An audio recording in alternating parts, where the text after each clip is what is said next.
1월 9일 말씀 묵상입니다. 오늘은 로마서 10장 1절부터 13절 말씀입니다.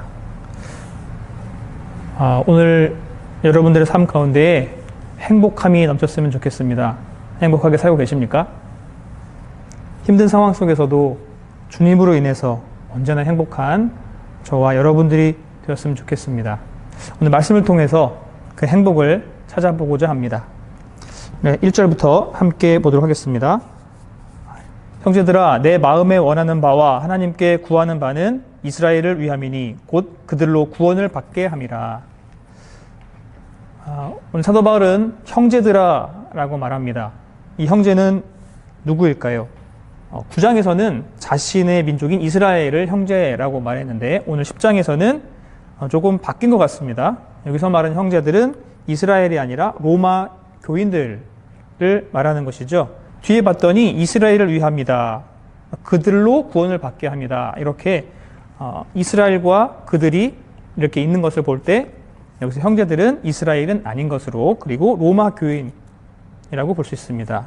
10장은 로마 교인들에게 말하는 바울입니다.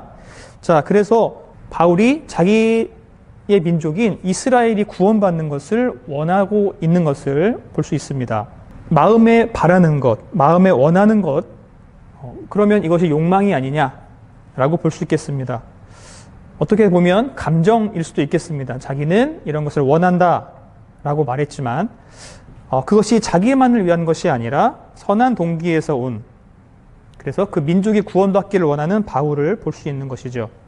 그리고 원한다에서 끝나지 않고 기도하는 모습을 볼 수 있습니다. 간절히 원하면 이루어진다가 아니라 간절히 원하면 기도한다가 되어야 하는 것이죠. 하나님께 구할 때 우리가 간절히 원하는 것이 이루어질 줄 믿습니다. 2절입니다. 내가 증언하노니 그들이 하나님께 열심히 있으나 올바른 지식을 따른 것이 아니니라. 내가 증언하노니, 증언이란 말은 법정에서 나오는 용어죠. 증인 서겠다라는 겁니다. 내가 보았다, 내가 본 것을 이야기한다라는 겁니다. 자신이 보고 느꼈던 이스라엘의 신앙생활에 대해서 이야기하는데요. 이스라엘이 종교적으로 열정이 있었다라는 것을 분명히 바울은 보아서 알고 있습니다. 이 이스라엘은 하나님에 대한 열정이 있었습니다. 그 강한 열정은 오늘날에도 이스라엘 백성들에게 있습니다. 그런데 그 열정은 사실 이스라엘보다는 하나님이 더 크게 갖고 계셨습니다. 이스라엘 백성의 열정도 참 컸지만 하나님의 열정은 훨씬 더 뛰어났습니다. 이스라엘 백성들을 구원하고 자신의 백성으로 만들고 그들과 교제하기를 원했던 그 하나님, 이스라엘을 끝까지 포기하지 않으시고 돌보시고 인도하신 그 하나님, 이스라엘은 그 하나님의 열정을 다 알고 있었고 그 열심에 부응하여 그분의 뜻대로 성결하게 살기를 원했습니다. 그 성결한 삶을 위해서 열정적으로 살아갔죠. 신앙생활에 있어서 열정은 참 좋습니다. 말씀을 아는 것에 대한 열정, 또 하나님을 예배하기 위한 열정, 그 말씀대로 살아가기 위한 열정, 또 영혼을 사랑하기 위한 열정. 우리 신앙생활에는 많은 열정들이 필요합니다. 그런데 그 열정이 방향을 잘못 잡으면 파괴적인 힘으로 작용할 수도 있습니다. 최근 우리나라에서 무리를 일으키고 있는 몇몇 기독교 지도자들이 있습니다. 너무나 마음이 아픈 현실이고 그들로 인하여서 교회가 하나님이 지탄을 받는 이런 상황이 너무나 안타깝습니다. 그들은 열정이 있었습니다. 그렇지만 그 열정이 올바른 방향으로 가지 못했습니다. 열정은 항시 방향을 잘 보아야 합니다. 그렇게 열정이 없는 것보다는 열정이 있는 것이 나은데 그 열정을 어느 방향으로 갖고 가느냐는 우리가 하나님을 얼마나 잘 아느냐, 말씀을 잘 아느냐, 믿음과 신앙에 대해서 잘 아느냐에 따라서 그것이 결정될 것 같습니다. 올바른 지식이 없는 열정은 좋지 않습니다. 매우 위험합니다. 그래서 오늘 2절에서 이렇게 바울이 말하고 있는 것이죠. 3절입니다. 하나님의 의를 모르고 자기 의를 세우려고 힘써 하나님의 의에 복종하지 아니하였느니라. 이스라엘이 그랬다는 겁니다. 하나님의 열정이 충만했고 그들은 하나님과 함께 있었지만 하나님의 의와 관계없이 자기의 의로 살아갔다는 겁니다. 신앙생활을 그렇게 했다는 거죠. 이것이 참 어렵습니다. 오늘날 우리에게도 마찬가지입니다.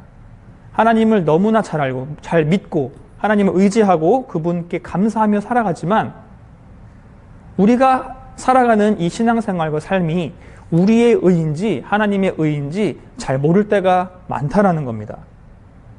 열심히 신앙생활을 했는데, 열심히 봉사를 했는데, 열심히 말씀을 읽고 기도생활을 했는데 그것이 하나님의 의인지 나의 의인지 판단할 수 없는 상황들이 종종 있더라는 거죠.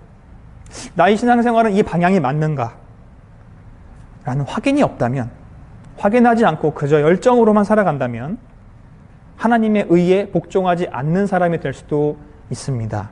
그렇다면 하나님의 의란 과연 무엇입니까? 하나님의 의는 하나님으로부터 온 의를 말하는 것이죠. 자신의 피조물인 사람을 사랑한 그 하나님으로부터 온 의입니다. 그 의는 예수 그리스도를 이 땅에 보내주시고 죽음과 부활로 인하여서 모든 사람들을 구원하는 그 의입니다.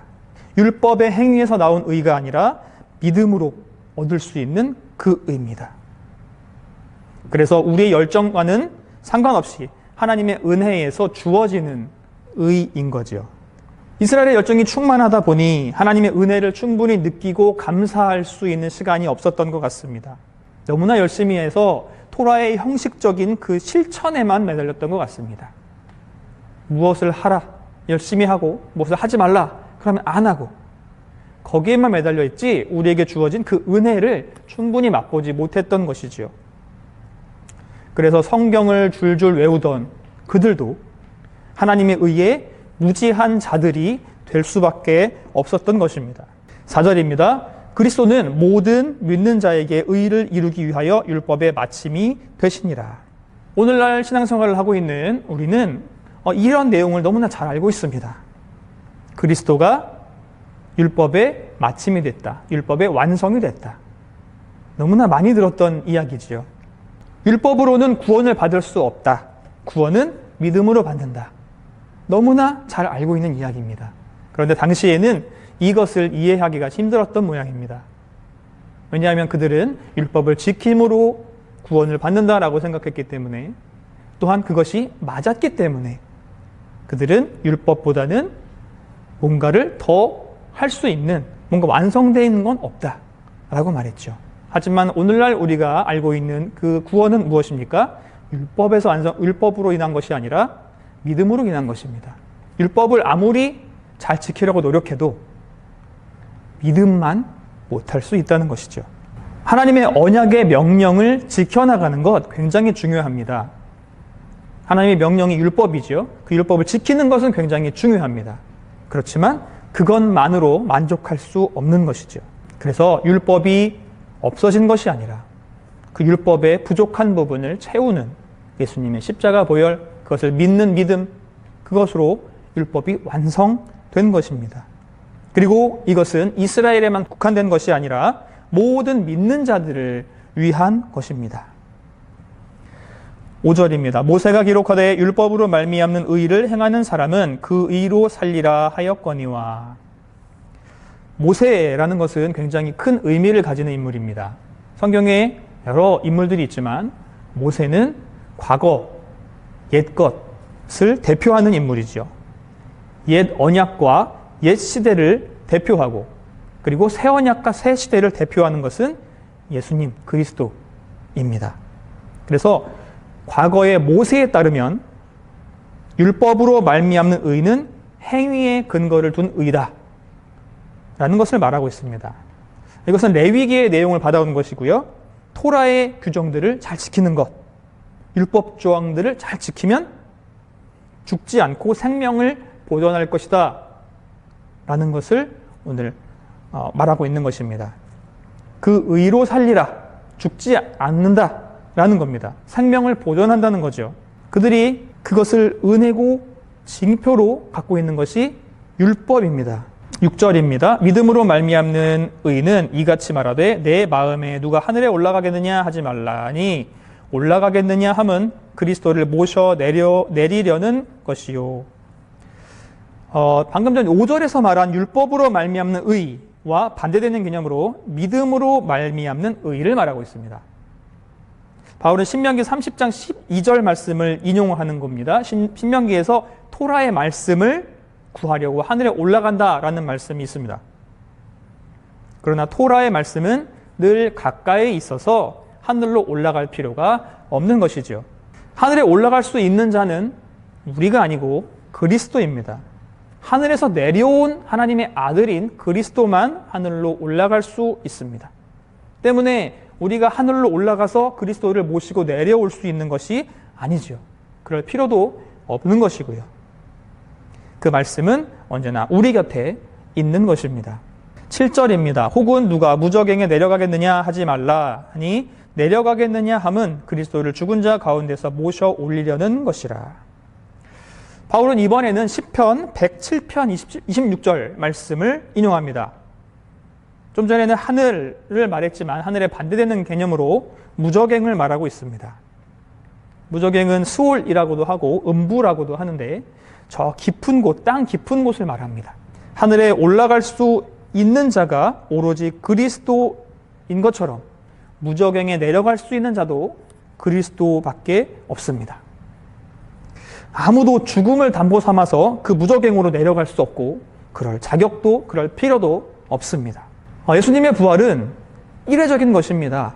예수님의 죽음과 그 부활이 여러 번 일어나지 않습니다. 단 한 번의 죽음과 단 한 번의 부활로 모든 것을 완성하셨습니다.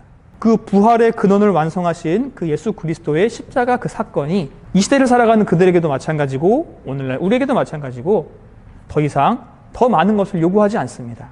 그저 그 한 번의 예수님의 그 십자가 사건으로 인하여서 우리의 구원과 우리의 모든 의의는 해결된 것입니다. 그렇게 이례적인 예수님의 죽음과 부활이 모든 것을 완성하셨음에도 불구하고 사람들은 그걸로 만족하지 못하고 있습니다. 뭔가 내가 해야 되는 거 아닌가?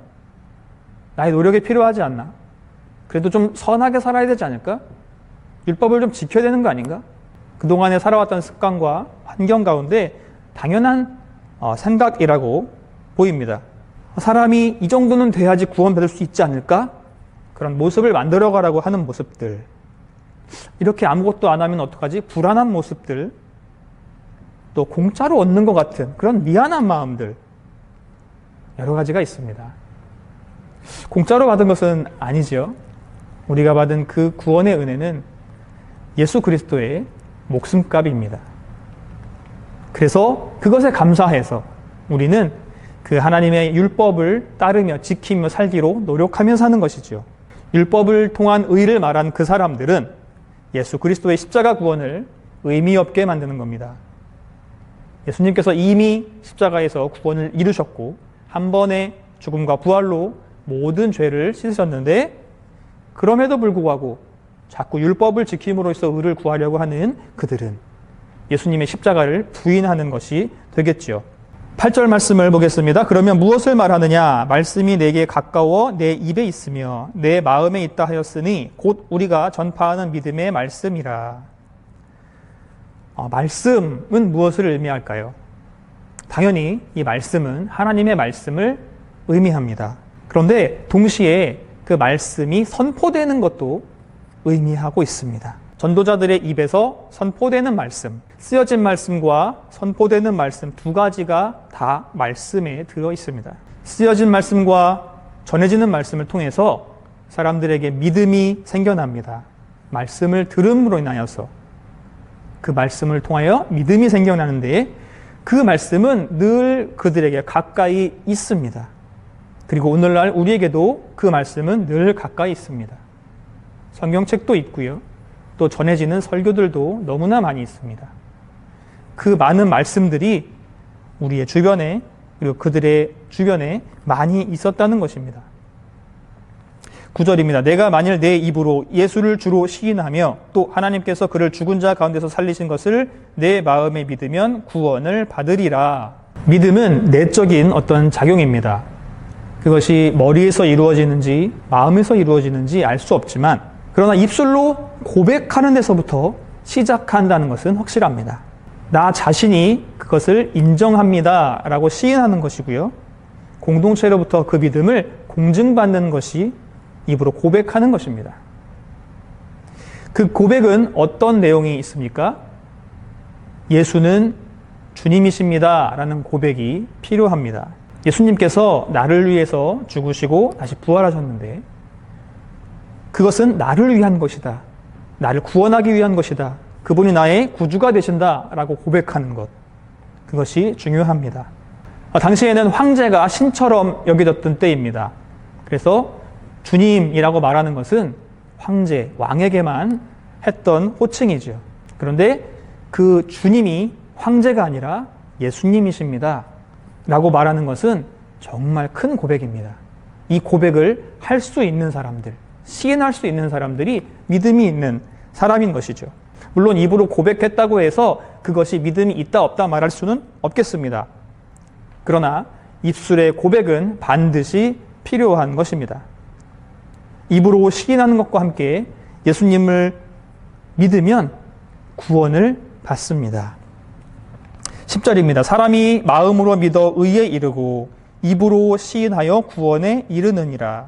사람의 구원에 대해서 이렇게 명료하고 간결하게 말해주는 표현이 또 있을까요? 믿음으로 의에 이릅니다. 율법으로 인한 의가 아니라 믿음으로 의에 이릅니다. 그리고 그 믿음을 입술로 시인하여 구원에 이릅니다. 그 입술의 시인은 말로만 하는 고백이 아니라 믿음에서 나오는 믿음에 근거한 시인이겠죠. 이것이 구원의 정답입니다. 11절 성경에 이르되 누구든지 그를 믿는 자는 부끄러움을 당하지 아니하리라 하니. 바울은 누구든지라는 말을 자주 사용하는 것 같습니다. 당시 사람들은 누구든지라는 말을 잘 이해를 못했을 것 같습니다. 왜냐하면 민족적인 우월감 때문이었겠죠. 이스라엘 백성들에게 하나님의 은혜가 있다라는 것만 생각했지 그들은 다른 민족에게 하나님의 은혜가 있다는 것을 생각하지 않았던 것 같습니다. 바울은 의도적으로 누구든지라는 표현을 함으로 인해서 이스라엘 백성뿐만이 아니라 이방인들도 구원을 받는다라는 것을 말하고 있는 것이죠. 믿음과 구원에 있어서 차별이 없다는 것을 말해주고 있습니다. 믿기만 하면 그의 배경이 어떻든지 그의 상황이 어떻든지 상관없다는 것이죠. 하나님의 선택을 받은 이스라엘 백성은 물론이고 이방인들도 믿기만 하면 구원을 받을 수 있습니다. 그 믿음으로 인한 의로 인하여서 모든 사람들이 누구든지 의롭게 되는 것이죠. 부끄러움을 당하는 사람은 누구일까요? 죄인을 말합니다. 죄인은 부끄러움을 당하고 수치를 당합니다. 그러나 의로워진 이스라엘 백성들과 우리들은 떳떳하기 때문에 더 이상 수치스러울 일이 없습니다. 자기가 스스로 만들어낸 것이 아니라 예수 그리스도로 인하여 주어진 그 의로 인해서 부끄러워할 필요가 더 이상 없다는 것이죠. 이미 의인이기 때문에 수치스럽고 부끄러울 일이 없다는 것입니다. 12절입니다. 유대인이나 헬라인이나 차별이 없음이라. 한 분이신 주께서 모든 사람의 주가 되사 그를 부르는 모든 사람에게 부요하시도다. 하나님께서 이스라엘 백성을 택해서 자신의 백성을 만드셨기 때문에 사람들은 착각을 하고 있습니다. 하나님의 은혜가 선택받은 이스라엘에게만 있다라는 것이었죠. 우리가 믿는 하나님을 너무 과소평가하지 않았나 싶습니다. 자신들의 수준에서 하나님을 판단한 것이 아닌가 싶습니다. 우리의 하나님은 어떠한 한 민족에게만 은혜를 베푸시는 분이 아닙니다. 그들을 통하여서 온 땅에 하나님의 그 은혜가 전해지길 원하시는 분이십니다. 그러나 이스라엘 백성들은 그것을 인정하고 싶지 않았던 것 같습니다. 하나님은 우리의 하나님이야, 우리만의 하나님이야 라고 생각했고 이방인들에게는 당연히 그 은혜가 없을 거라고 생각했던 것이죠. 하나님의 의도와는 다르게 자기 자신에게만 집중하고 있는 이스라엘 백성들을 봅니다. 성도 여러분, 하나님의 은혜는 우리 안에만 있는 것이 아닙니다. 우리를 통하여서 전달되는 것, 그것이 하나님의 뜻이고 그 하나님이 우리에게 그 은혜를 주신 그 보람일 것입니다. 이스라엘 통해서 복음이 전해지길 원했던 하나님, 그들에게 그 임무를 주셨던 것인데 하나님을 먼저 믿었다고, 하나님으로부터 우리가 율법을 받았다고, 할례를 받았다고 사람들 앞에 목을 꼿꼿이 들고 자랑하는 민족이 이스라엘 민족이었습니다. 우리는 그러면 안 되겠습니다. 은혜를 누리는 데만 집중하지 말고 전해지는 것을 생각해야 하겠습니다. 하나님은 먼저 믿고 나중 믿고를 생각지 않으십니다. 그것 때문에 차별도 주지 않으십니다. 우리가 너무 잘 알고 있듯이 포도원에 일하러 온 일꾼들을 생각해 보십시오. 아침에 온 사람이나 점심때 온 사람이나 오후에 온 사람이나 그들은 똑같이 대우를 받았습니다. 하나님은 그런 것으로 인하여 차별두는 분이 아니십니다. 우리가 먼저 믿었다 할지라도 나중에 믿는 사람들을 위해서 더욱더 은혜를 나눠주기를 원합니다. 13절입니다. 누구든지 주의 이름을 부르는 자는 구원을 받으리라. 이제 바울은 다시 한번 구원에 대해서 간결하게 정리해서 말해줍니다. 누구든지 구원에 차별이 없음을 말해주고 있습니다. 어떤 조건이 달려있지 않습니다. 누구든지입니다. 주의 이름을 부르는 자는 마음으로 믿고 입으로 시인하는 것을 말합니다. 주의 이름을 부른다고 해서 주여 주여 한다고 해서 되는 것이 아니고 마음으로 믿고 그것을 입으로 시인하는 것을 말합니다. 구원을 받으리라. 구원은 쟁취하는 것이 아니라 받는 것입니다. 우리가 구원을 이뤄나가는 것도 있지만 하나님께서 주시는 그 은혜로 받는 것이 구원입니다. 인간의 의지와 결단과 노력에 의해서 얻어지는 것이 아닙니다. 이것은 은혜로 받는 것입니다. 주는 분이 있고 우리는 받는 것이지 우리가 억지로 받아오는 것이 아닙니다. 정리해보면 누구든지 차별 없이 받을 수 있는 것입니다. 그런데 조건이 한 가지 있는데 그 조건은 주님을 믿고 입으로 시인하는 것입니다. 그 한 가지 조건만 필요합니다. 그 외에도 어떤 노력도 우리에겐 필요하지 않습니다. 구원을 받기 위해서 입으로 시인하는 것, 우리의 믿음을 시인하는 것, 그것이면 충분합니다. 성도 여러분, 여러분은 예수 그리스도의 죽음과 부활을 믿고 있으십니까? 그것을 입으로 시인하실 수 있겠습니까? 그 십자가가 나를 위한 것임을 고백하실 수 있겠습니까? 그분만이 나의 구원자가 되심을 인정하실 수 있겠습니까? 그렇다면 여러분은 구원을 받은 소중한 존재입니다. 아들까지 내어주는 그 사랑을 받은 은혜의 사람입니다. 오늘 우리는 그 은혜에 마음껏 감사했으면 좋겠습니다. 나의 이 초라한 모습에도 불구하고 전혀 상관하지 않으시는 그 하나님, 여전히 반복된 죄 가운데에서도 포기하지 않으시는 하나님, 주님의 뜻대로 살지 못하고 율법을 지키려고 노력조차 못하는 현실에서도 여전히 사랑해 주시는 그 하나님, 그분 한 분이면 족하지 않겠습니까? 세상에 그 누가 나를 이렇게 사랑해 주는 분이 계실까요? 행복하기 위해서는 사랑을 받아야 한다고 합니다. 사랑받지 못하는 사람은 행복을 느낄 수 없다는군요. 그러나 오늘도 하나님은 큰 사랑을 저와 여러분에게 넘치게 부어주고 계십니다. 그 사랑으로 인하여서 오늘은 행복한 날이 될 것입니다. 마음껏 행복을 누립시다. 그리고 그 행복을 열방에 전합시다. 열방이 너무 부담스러우시다면, 우리와 먼 얘기 같다면 오늘 만나는 사람들에게 먼저 사랑을 전해보면 어떻겠습니까? 나의 가족, 나의 이웃, 나의 친구와 동료, 그리고 아무 상관없이 만나는 우연히 만난 사람들, 그들에게 우리의 사랑을 전해주는 하루가 되었으면 좋겠습니다. 사랑은 나눌수록 더욱 커질 것입니다. 사랑을 나누고 행복해지는 오늘 하루가 되시길 주님의 이름으로 축복합니다.